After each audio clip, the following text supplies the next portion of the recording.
अध्याय 7 कालेश्वर का अंत। नहीं, कालेश्वर की दहाड़ से वीरानगढ़ की हवाएं कांप उठी। अर्जुन की हथेली से निकलती तेज रोशनी कालेश्वर के अंधकार को काटती चली जा रही थी। कालेश्वर ने अपनी शक्ति को समेटा और जमीन पर मंत्र बुदबुदाने लगा। असुर महाकालाय, त्रिनेत्र संहाराय, तामसी वलय प्रकट। तुरंत ही धरती से काले धुएं के सर्प निकलने लगे। उनकी आंखें अंगारों की तरह जल रही थीं। वे अर्जुन, रवि और अनिका की ओर लपकने लगे। संघर्ष की चरम सीमा।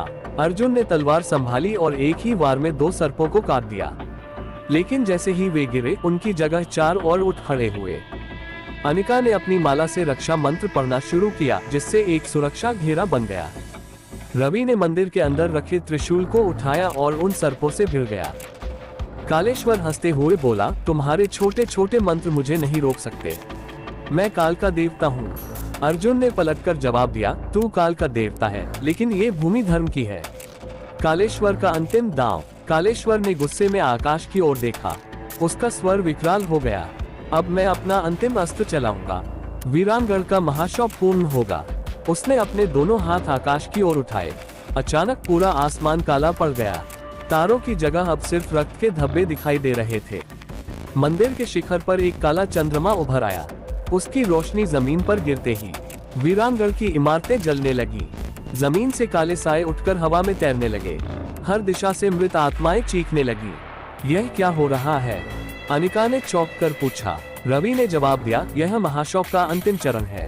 अब पूरी नगरी श्रापित आत्माओं से भर जाएगी। अर्जुन की अंतिम प्रार्थना। अर्जुन ने अपनी तलवार को जमीन पर गाड़ दिया और घुटनों के बल बैठकर आंखें बंद कर ली। हे महाकाल, हे काल भैरव, यदि यह भूमि धर्म की है तो मुझे शक्ति प्रदान करे कि मैं इस अंधकार को नष्ट कर सकूं। मंत्रों की गूंज से पूरा वातावरण थरथराने लगा। मंदिर की घंटियां अपने आप बजने लगी। तभी एक प्रकाश का गोला अर्जुन के ऊपर प्रकट हुआ। उसकी तलवार में एक दिव्य ऊर्जा समा गई। अर्जुन ने तलवार उठाए और जोर से ललकारा, कालेश्वर, तेरा अंत समय आ गया है। महासंग्राम। प्रकाश बनाम अंधकार। अर्जुन की तलवार अब प्रकाश की किरणें छोड़ रही थी। कालेश्वर ने काले धुएं की दीवार बनाई, लेकिन अर्जुन की शक्ति ने उसे काट दिया। हर प्रहार के साथ कालेश्वर पीछे हटने लगा। यह असंभव है, मैं अमर हूँ, कालेश्वर चीखा। अर्जुन ने अंतिम वार किया। तलवार की रोशनी इतनी प्रबल थी कि पूरा वीरानगढ़ उसमें नहा गया। धर्म की विजय हो। अर्जुन की आवाज गूंज उठी। कालेश्वर का शरीर राख में बदलकर हवा में बिखर गया। वीरानगढ़ का पुनर्जन्म। अचानक काले बादल छंट गए। वीरानगढ़ की इमारतें पहले जैसी होने लगी। मंदिर के ऊपर का काला चंद्रमा गायब हो गया। राजा विक्रमकेतु की आत्मा फिर से प्रकट हुई और मुस्कुराते हुए बोला, तुमने वीरानगढ़ को बचा लिया अर्जुन। अब यह नगरी पुनः जीवित होगी, श्राप मुक्त। अनिका और रवि की आंखों में चमक आ गई। वीरानगढ़ की गलियां अब चहकने लगी। लोग फिर से प्रकट होने लगे, मानो समय ने करवट ले ली हो। कालेश्वर के अंत के साथ ही वीरानगढ़ की बंजर भूमि पर एक नई सुबह ने दस्तक दी। सूरज की पहली किरणों ने नगरी के धूल धूसरित महलों और टूटी हुई इमारतों को जीवन की नई रोशनी दी। वर्षों से खंडहरों में बदल चुका वीरानगढ़ अब पुनः जीवित होने लगा। वीरानगढ़ का पुनर्निर्माण। अर्जुन, रवि और अनिका ने नगरवासियों के साथ मिलकर वीरानगढ़ के पुनर्निर्माण का कार्य शुरू किया। टूटे हुए महल की दीवारें फिर से खड़ी होने लगी। पुराने बाजारों में रौनक लौट आए। मंदिर की घंटियां फिर से बजने लगी, मानो पूरे नगर में शांति और समृद्धि का आह्वान कर रही हो। राजा विक्रमकेतु की आत्मा भी अंतिम बार प्रकट हुई। उसने अर्जुन के कंधे पर हाथ रखते हुए कहा, तुमने न केवल मुझे मुक्ति दी, बल्कि इस नगरी को भी एक नया जीवन दिया है। अब ये श्राप मुक्त है।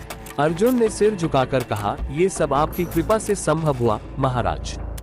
विक्रमकेतु मुस्कुराए और धीरे धीरे स्वर्गलोक की ओर प्रस्थान कर गए। उनकी आत्मा के जाते ही एक स्वर्णिम प्रकाश ने वीरानगढ़ को घेर लिया, जैसे स्वर्ग का आशीर्वाद मिल गया हो। वीरानगढ़ का नया राजा। नगरवासियों ने अर्जुन, रवि और अनिका को घेर लिया। वीरानगढ़ को एक नए नेतृत्व की आवश्यकता है, वृद्ध पुजारी ने कहा। लोगों ने अर्जुन को वीरानगढ़ का राजा घोषित कर दिया। महाराज अर्जुन की जय चारों ओर गूंजने लगा।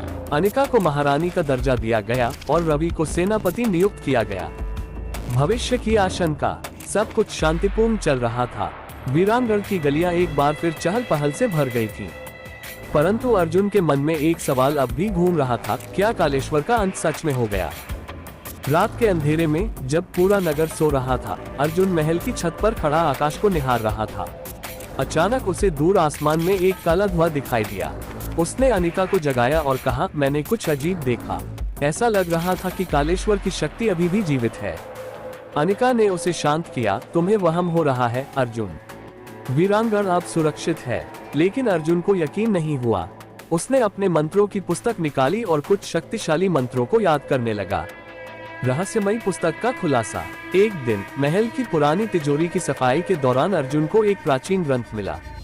ग्रंथ पर लिखा था, महाशौक का चक्र तभी टूटता है जब सभी काले साधकों का नाश हो। अर्जुन चौंक उठा।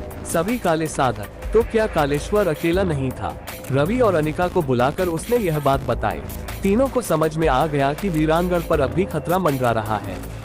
तो हमें बाकी साधकों को भी खत्म करना होगा, रवि ने तलवार उठाते हुए कहा। अगला अध्याय, अघोरियों का पुनर्जन्म। कौन है ये बाकी काले साधक? क्या वीरांगण फिर से अंधकार में डूब सकता है? अर्जुन, रवि और अनिका इस नए खतरे का सामना कैसे करेंगे? अब वीरांगण को बचाने की असली लड़ाई शुरू होने वाली है।